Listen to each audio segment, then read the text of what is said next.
Okay, all screen and audio all good? Yeah, excellent. Okay.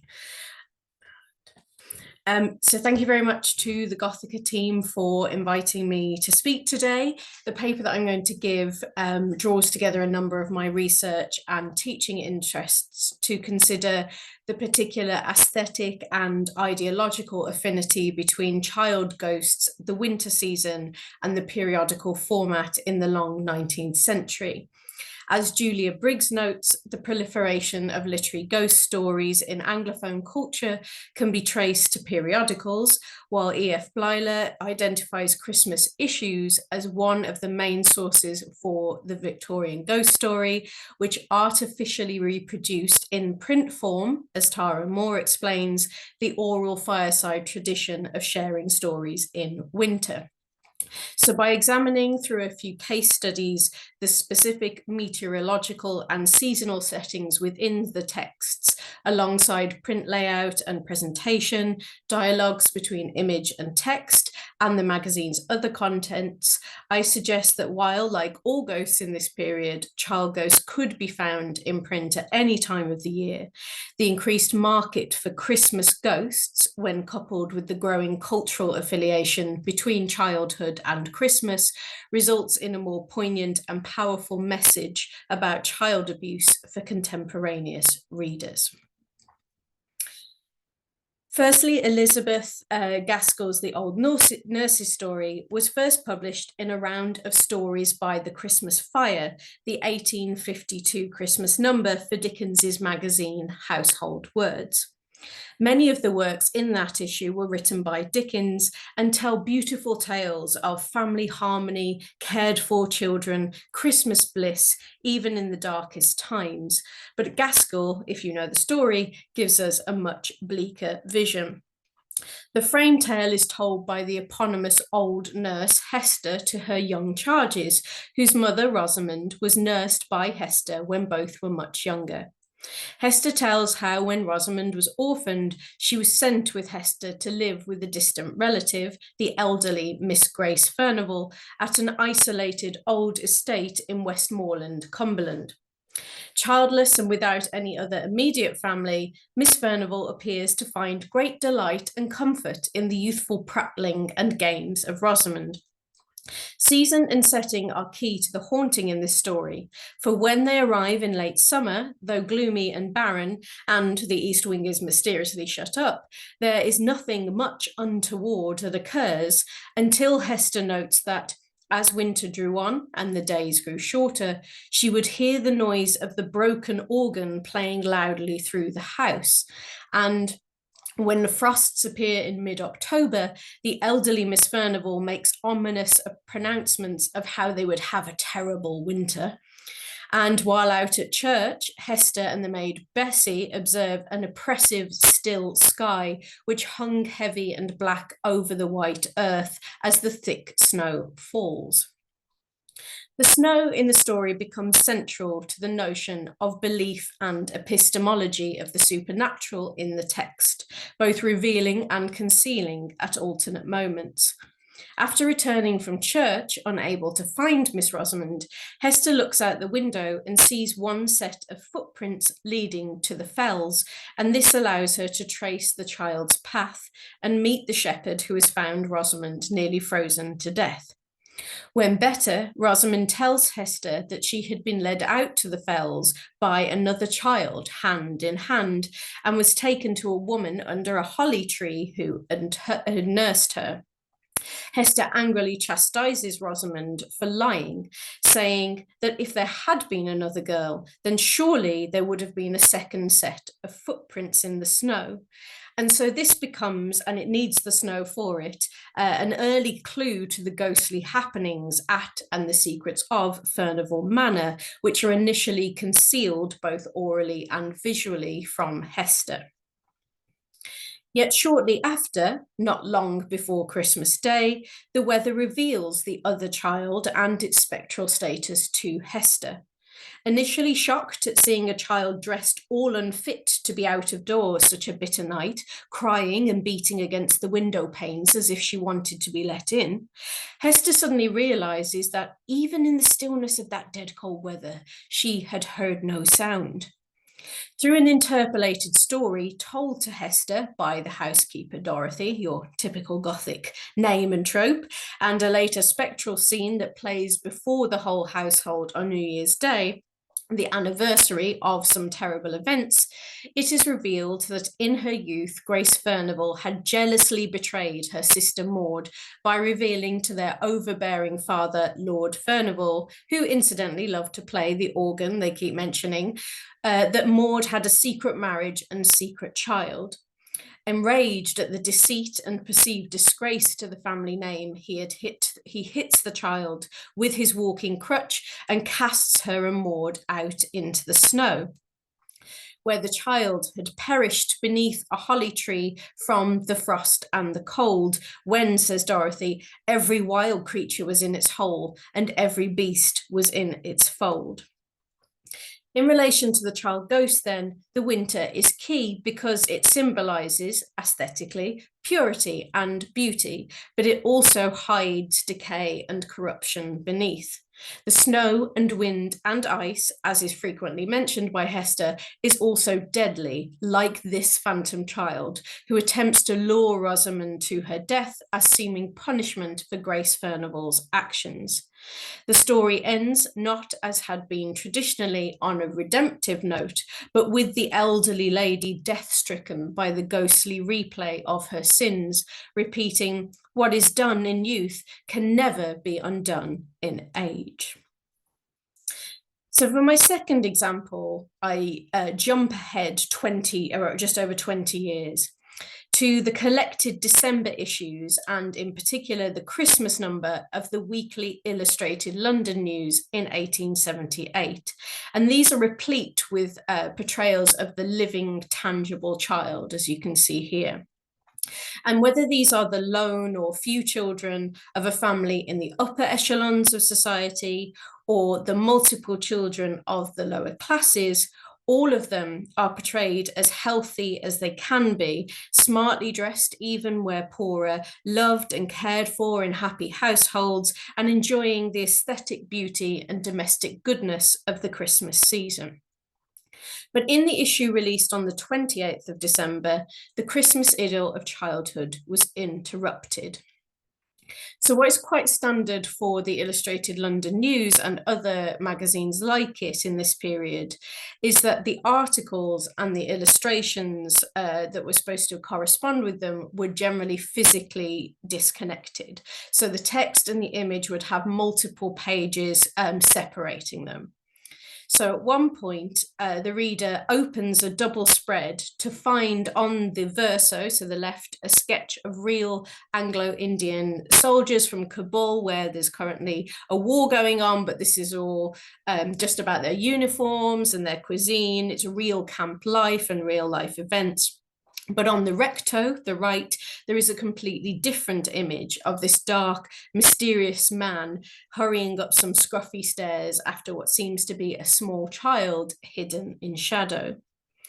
Now, while the readers were no doubt interested in the war, it had been going on for a few months by this point, and there's a sort of stasis in these images on the left that don't necessarily prompt any immediate desire for more information. But I suggest there's a suspense and an intensity and a desire for context produced by the image on the right. Whose engraver I haven't yet managed to find. So if anybody does know that, please let me know. It is stronger, this image on the right, I think, than other images disconnected, because it's tantalizing and the captions too add to this effect. So the first caption reads, "Mr. Stainton pursued as fast as he could follow. Up the easy steps he ran at the top of his speed, but fast as he went, the child went faster." So for the unfamiliar reader, who is Mr. Stainton? Why is he pursuing a child? Why is the shadowy house in the image in disarray? Why is the child at the top so faint, almost blended into the background? Is it just the gloom and the shadows by the candlelight?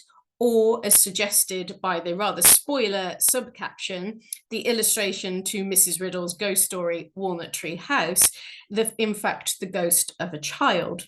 But that itself doesn't actually answer all the questions the reader has, but breeds more.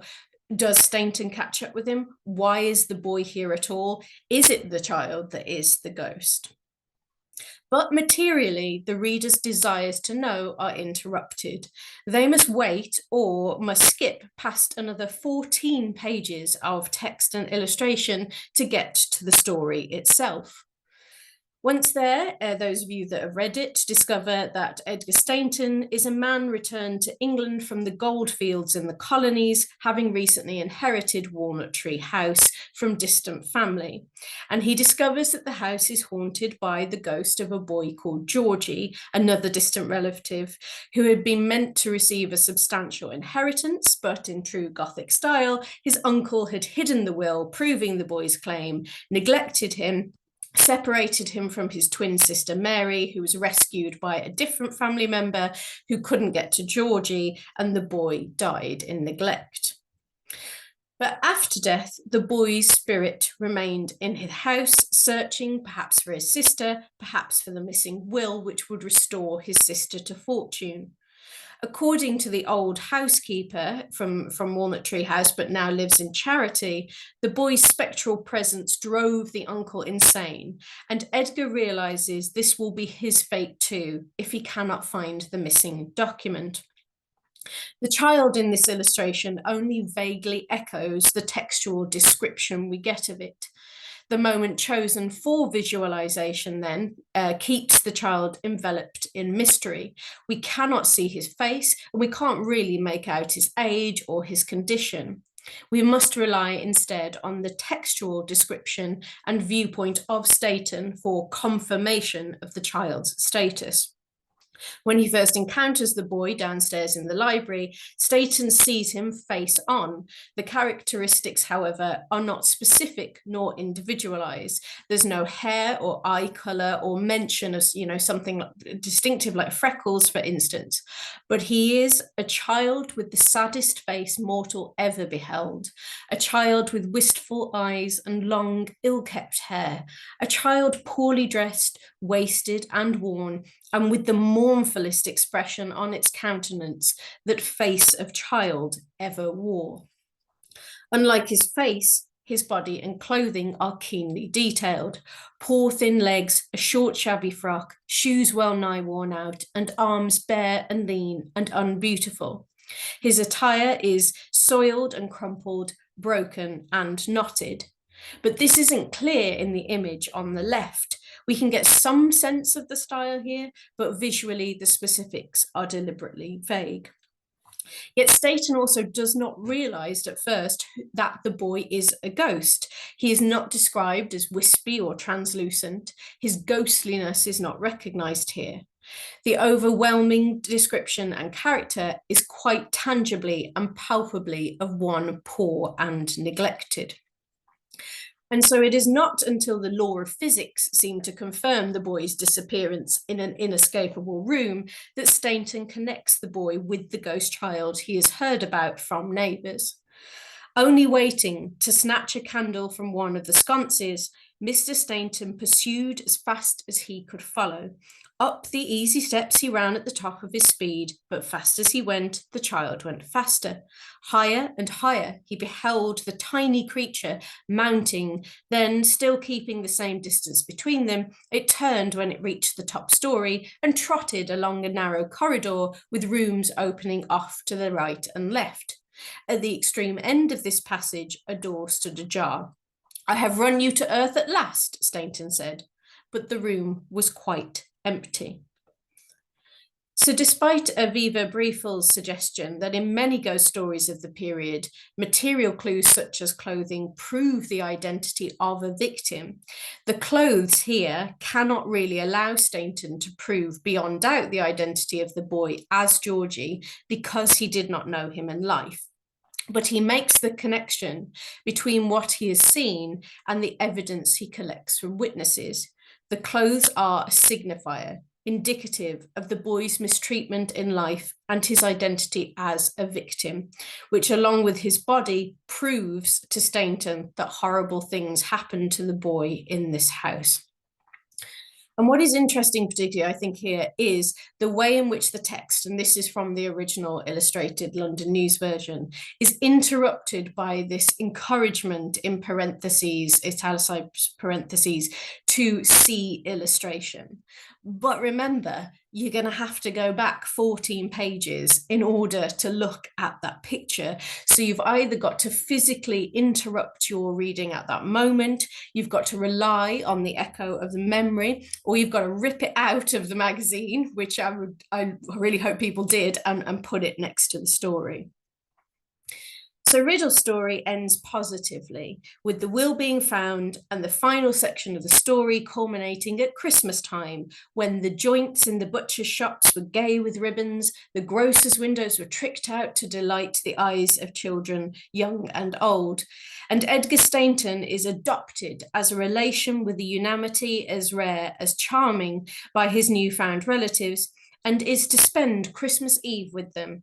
He proposes to the now grown-up sister Mary and is accepted.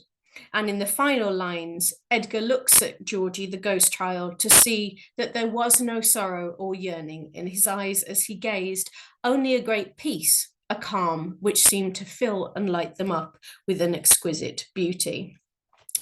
And that illustration that I showed is only one of a handful of illustrations of ghost children, whether fictional or factual, as it was believed to be in the period, which is quite baffling to me anyway. But particularly I found the fact that this illustration didn't make it into any other later editions. So the 1882 collected Weird Stories has no illustrations, and so it would have been consigned to the archives, but thankfully the British Library allowed me to reproduce it in the front of the Minor Hauntings book.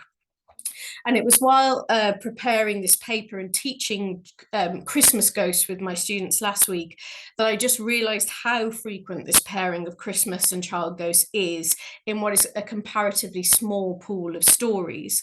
So Amelia B. Edwards' Was It an Illusion was published as part of the collection 13 at Dinner and What Came of It, Arrowsmith's Christmas Annual in 1881. It only really, the actual story only really mentions winter a little bit, but its status is one of these Christmas manuals. There's Frances Marion Crawford's The Doll's Ghost, which doesn't really mention the season at all, but was published in the 1896 Christmas supplement of the Illustrated London News. Margaret Oliphant's The Open Door, which was very much to my sorrow not in Minor Hauntings, because that collection that you can see on the screen was coming out at the same time, and they said they didn't want too much Oliphant. You can never have too much Oliphant, but never mind.